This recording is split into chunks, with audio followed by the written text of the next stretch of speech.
Hello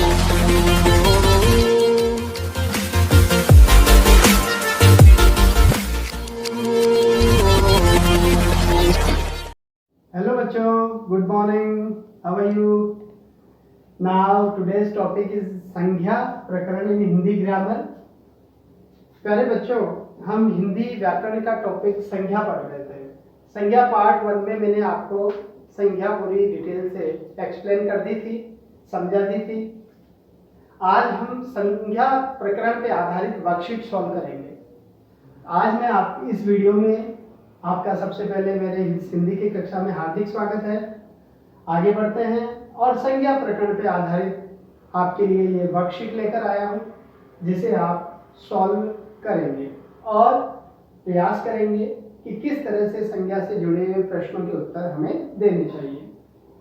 तो बच्चों, सर्वप्रथम आपको मैं बता देना चाहता हूँ कि संज्ञा प्रकरण कक्षा 1 से प्रारंभ होकर कक्षा 12 तक चलता है. लेकिन ये जो संज्ञा आपको पढ़ाई जा रही है, इसमें समस्त कॉन्सेप्ट और कंटेंट को लिया गया है, जिससे कि आप किसी भी कक्षा में जाते हैं या किसी प्रकार का एग्जाम दें तो आपको ग्रामर में प्रॉब्लम नहीं आए. तो संज्ञा उन शब्दों को कहते हैं जो किसी प्राणी, व्यक्ति, वस्तु, स्थान के नाम का बोध कराते हैं. आपको मैंने पहले ही बता दिया था कि संज्ञा नाम पे है या फिर उसकी जाति पे है. जातिवाचक जो शब्द होते हैं वो भी संज्ञा होते हैं, और जो हमारे जो भाव होते हैं, इमोशंस, फीलिंग्स और संवेग जो होते हैं, जिन्हें हम हिंदी में संवेग कहते हैं, भाव कहते हैं, वो भाववाचक होते हैं. तो प्यारे दोस्तों, संज्ञा की परिभाषा वे शब्द जो हमें किसी प्राणी, व्यक्ति, वस्तु, स्थान के नाम का बोध कराते हैं. प्राणी कहें चाहे व्यक्ति कहें, एक ही बात है दोस्तों. तो वे शब्द जो हमें व्यक्ति, स्थान, वस्तु के नाम का बोध कराते हैं, संज्ञा कहलाते हैं. प्रश्न नंबर 1, संज्ञा कितने प्रकार की होती है? संज्ञा शब्द कितने या संज्ञा के भेद कितने हैं? कितने प्रकार होते हैं? संज्ञा के कितने प्रकार होते हैं? तो आपका उत्तर क्या होना चाहिए? संज्ञा के कितने प्रकार होते हैं? संज्ञा के दोस्तों 3 प्रकार होते हैं. संज्ञा के 3 प्रकार होते हैं. संज्ञा के इसका आंसर आएगा, संज्ञा के 3 प्रकार होते हैं. कुछ विद्वान इसके भाव 5 प्रकार भी मानते हैं.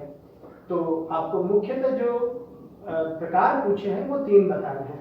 दूसरा क्वेश्चन है, निम्नलिखित शब्दों में निहित संज्ञा का भेद बताइए. यानी कि आपको संज्ञा का भेद बताना है. तो आपको ब्रैकेट में, इस क्वेश्चन में कुछ संज्ञा शब्द दिए गए हैं उनका. तो पहला नील गाय दोस्तों, पहला है नील गाय. तो प्यारे बच्चों, जैसा कि इसमें गाय का नाम आया है नील गाय यानी नीली गाय, या तो इसमें इस गाय की विशेषता के साथ में नीली गाय, नील गाय, तो यहाँ पर गाय का नाम हम मानेंगे. तो यहाँ पर जब नाम किसी भी व्यक्ति, वस्तु, स्थान का यदि नाम पर्टिकुलर स्थान सहित उसे संबोधन किया गया है तो उसमें हमेशा व्यक्तिवाचक संज्ञा होती है. तो दोस्तों यहाँ पर नाम होने के कारण कौन सी हो गई? व्यक्तिवाचक. दूसरी है सोनाली.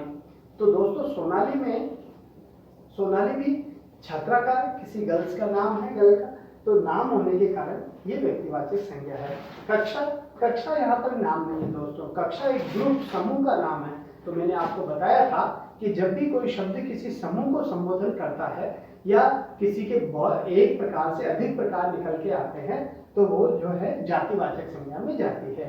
तो यहाँ पर कक्षा समूह में है तो यहाँ पर ये जातिवाचक संज्ञा या समूहवाचक संज्ञा होती है. बचपन एक अवस्था का नाम है दोस्तों. मैंने आपको बताया था गुण, स्वाद, दशा, अवस्था ये सब भाववाचक संज्ञा में आते हैं. तो यहाँ पर जो बचपन है वो भाववाचक संज्ञा है.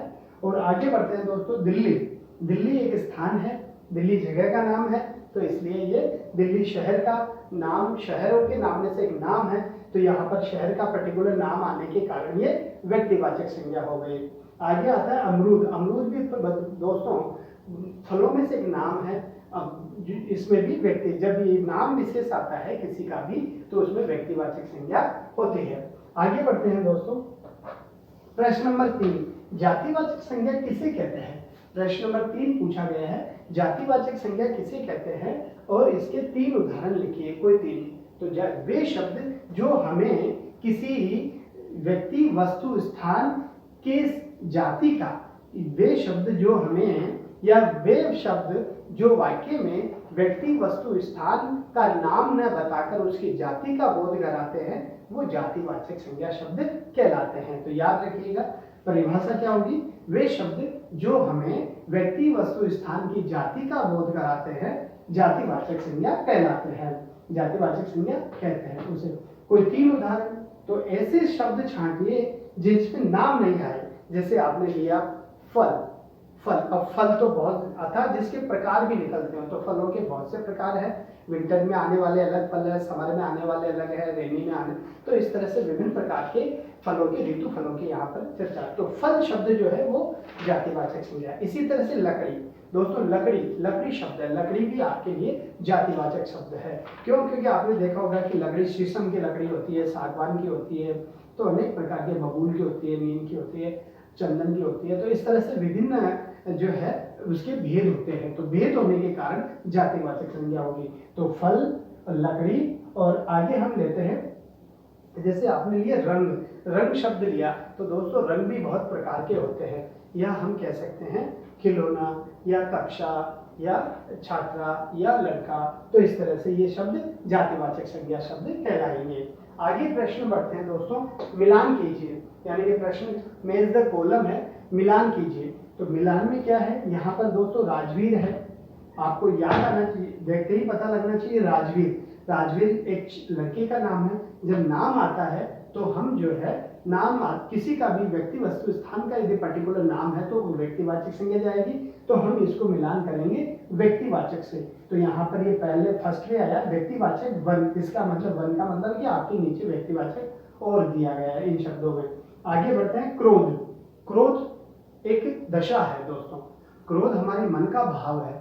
जब हमारा कोई मन का भाव है, कोई अवस्था है, कोई गुण है, कोई दोष है या रंग है, तो ये हमें अवस्था, रंग, रूप, गुण, तो इस तरह से जो है हम उसको दशा में ले जाते हैं। क्रोध ये मन का भाव होता है, क्रोध, प्रेम, हंसी, खुशी, तो इस तरह से ये भाववाचक संज्ञा कहलाएगी। तो यहाँ पर हमने भाववाचक वन कर दिया। दूसरों छात्र, छात्र एक जाति है बच्चों पढ़ने वालों की, क्यों? क्योंकि यहाँ ये छात्र नहीं दिया कि मेडिकल के छात्र, तो यहाँ पर छात्र एक जाति का प्रकार है, अलग अलग जो क्षेत्र है शिक्षा के वो अच्छे अध्ययन, तो छात्र विभिन्न प्रकार के होते हैं, तो छात्र यहाँ पर जो है जातिवाचक संज्ञा, तो यहाँ पर ये हमने जातिवाचक संज्ञा कर दी। ये नंबर हमने 1 दिया, ये हमने नंबर 2 दिया और ये हमने 3 दिया, जातिवाचक छात्र। अब आते हैं स्वतंत्रता, बच्चों प्रत्यय लगाकर स्वतंत्रता, स्वतंत्रता भी ऐसी जो मन की दशा, भाव जिसे हम देख नहीं सकते, केवल उसका भाव ग्रहण करते हैं, तो स्वतंत्रता आज़ादी है, वो भाववाचक संज्ञा है। वो न तो कोई वस्तु है जैसे कि आप उठाते हैं या देखते हैं, वो एक दशा अवस्था होती है भाव। तो इस तरह से ता प्रत्यय लगने से भी हिंदी वाक्यों में भाववाचक संज्ञा बनती है, जैसे नैतिक, नैतिकता, ऐसे ही बहुत स्वतंत्रता ता लगा करके आप लगा कर बना सकते हैं। स्वतंत्रता, परतंत्रता, दीनता, हीनता, मानवता, सज्जनता, ये सारे भाववाचक संज्ञा होते हैं ता प्रत्यय लगने से। तो ये हमारे भाववाचक संज्ञा हो गई नंबर 2। भाववाचक हमने 1 करी थी, ये भाववाचक नंबर 2, यानी कि हम इसको भाववाचक सेकंड पार्ट मानेंगे। अब आती है कुतुब मीनार, दोस्तों ये इमारतों में से एक नाम है, कुतुब मीनार इमारतों की एक नाम है। जब मैंने आपको बताया था किसी भी का भी नाम आए तो वो व्यक्तिवाचक संज्ञा होती है, तो यहाँ पर व्यक्तिवाचक संज्ञा 2, तो ये दोस्तों नंबर 5 हो जाएगा। 3, 1, 2, 5, 4 इस तरह से आपका एक क्रमांक रहेगा।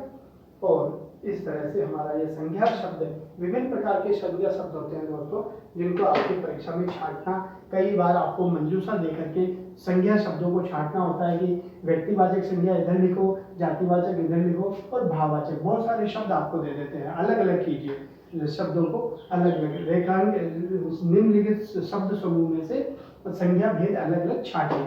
तो इस तरह से भी प्रश्न बनता है, मेज द कॉलम से प्रश्न बनता है, डेफिनेशन परिभाषा से प्रश्न बनता है, और संज्ञा के कितने प्रकार होते हैं उनको लिखिए, और इस तरह से प्रश्न पूछा जाते हैं।